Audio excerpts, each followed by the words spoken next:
Hi friends, मैं advocate Avinash नंदन शर्मा। मैं बात करूंगा किस केस में कितना समय लगता है। दोस्तों, दीवानी मुकदमे हैं, आपराधिक मुकदमे हैं, पारिवारिक न्यायालय में मुकदमे हैं। इन मुकदमों में कितना समय लगता है, इसे बोलते हैं केस की ट्रायल की प्रक्रिया।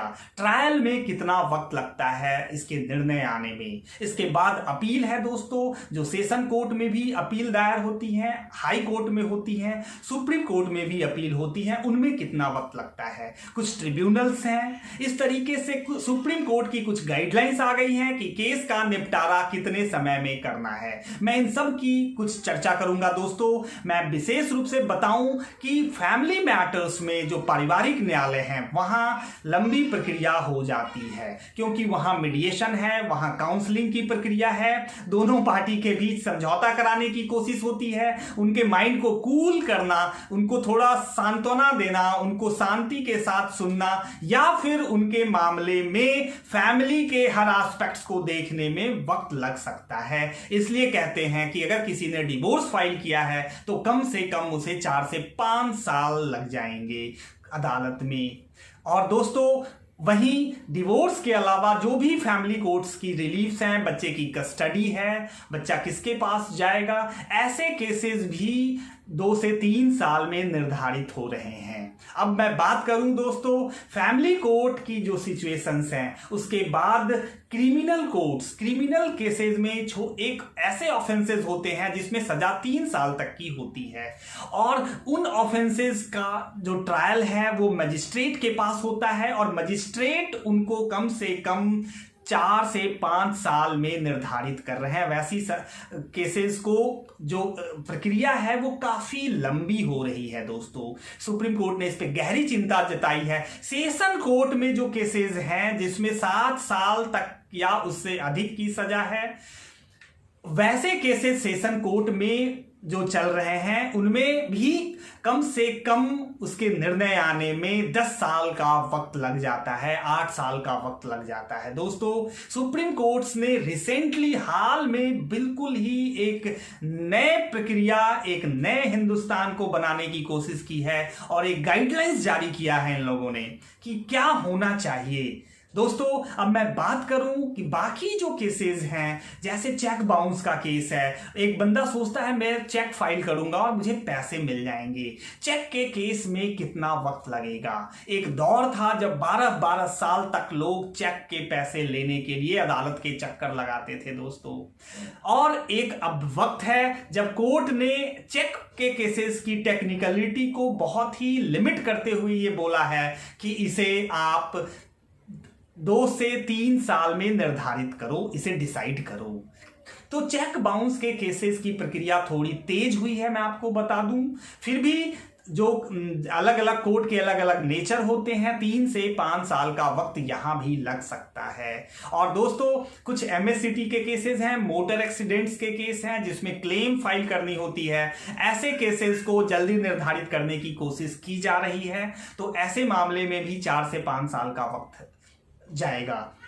अब इंटरिम मेंटेनेंस है, उसको जल्दी देने की कोशिश की जाती है। कंज्यूमर फोरम्स में भी 2 से 3 साल का वक्त चला जाता है दोस्तों, जो कि ये माना जाता है कि वहां टेक्निकलिटी कम है, गवाही की प्रक्रिया जटिल नहीं है, इसके बावजूद वहां भी टाइम बहुत ज्यादा चला जा रहा है। सुप्रीम कोर्ट ने इन ऐसे सभी मामलों पर विशेष रूप से ये आदेश पारित किया है सभी अदालतों के लिए। हाई कोर्ट को एक गाइडलाइंस दी गई है, निचली अदालतों को निर्देश दिए गए हैं कि आप किसी भी केस को विदिन 5 ईयर्स, 5 साल की समय सीमा में डिसाइड करो, उसको निर्णय पर पहुंचाओ। इससे ज्यादा वक्त ट्रायल में नहीं लगना चाहिए। और जितने केसेस 5 साल से ऊपर के अवधि में चल रहे हैं, उससे ज्यादा समय लेकर चल रहे हैं, उन केसेस में लंबी डेट नहीं देनी है। इसलिए जजेस भी काफी दबाव फील करते हैं। 5 साल से ऊपर के केसेस के रिकॉर्ड चेक कर लेते हैं कि ये केस का टाइम कितना हो गया।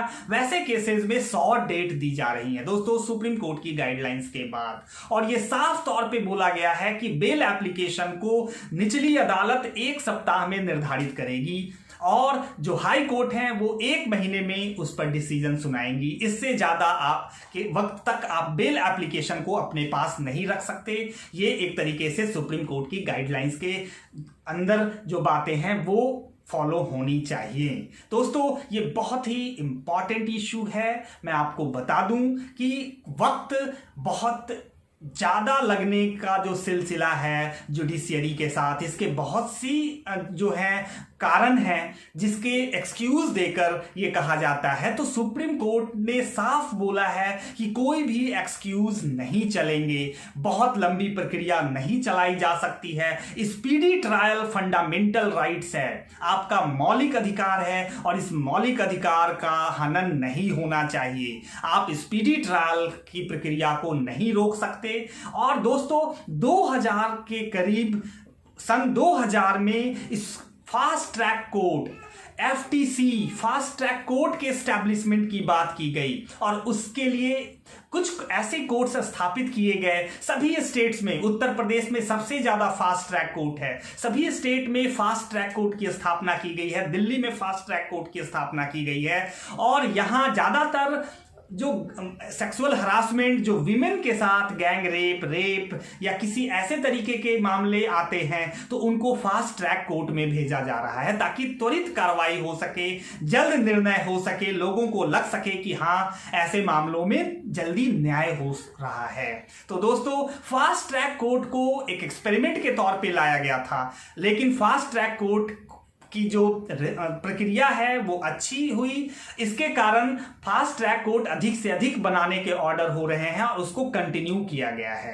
दोस्तों मैं बताऊं आपको कि इस पूरी प्रक्रिया में अब थोड़ी बात कर लूं अपील की। अपील ऐसी अपील्स हैं जिसमें 3 साल तक की सजा है और वो 10-10, 15-15 साल से पेंडिंग है। Allahabad high court, Patna high court, Karnataka high court. स्थिति ऐसी है दोस्तों कि अपील डिसाइड नहीं हो रही है।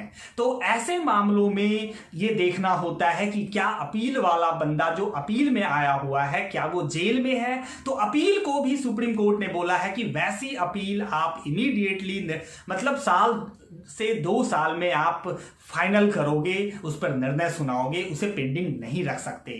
तो इस तरीके से 2 एस्पेक्ट्स हैं दोस्तों। अगर मैं क्रिमिनल केस की बात करूं तो कुछ लोग जो जेल में होते हैं उनके लिए त्वरित कार्रवाई की जरूरत है। साफ शब्दों में सुप्रीम कोर्ट ने बोला हुआ है कि क्रिमिनल केस में अगर बंदा जेल में है तो 6 महीने में उसकी ट्रायल की प्रक्रिया, अगर वो मजिस्ट्रेट के पास उसकी ट्रायल की प्रक्रिया चलनी है तो मजिस्ट्रेट 6 महीने में उसे निर्धारित करेंगे। अगर वो सेशन कोर्ट में है और उसमें 7 साल से ऊपर की सजा है तो उसकी प्रक्रिया 2 साल में कंप्लीट हो जानी चाहिए। अगर वो शख्स जेल में है, उसे जमानत या किसी भी तरीके से वो बाहर नहीं आ सका, इस तरीके से डिफरेंशिएट किए गए हैं दोस्तों।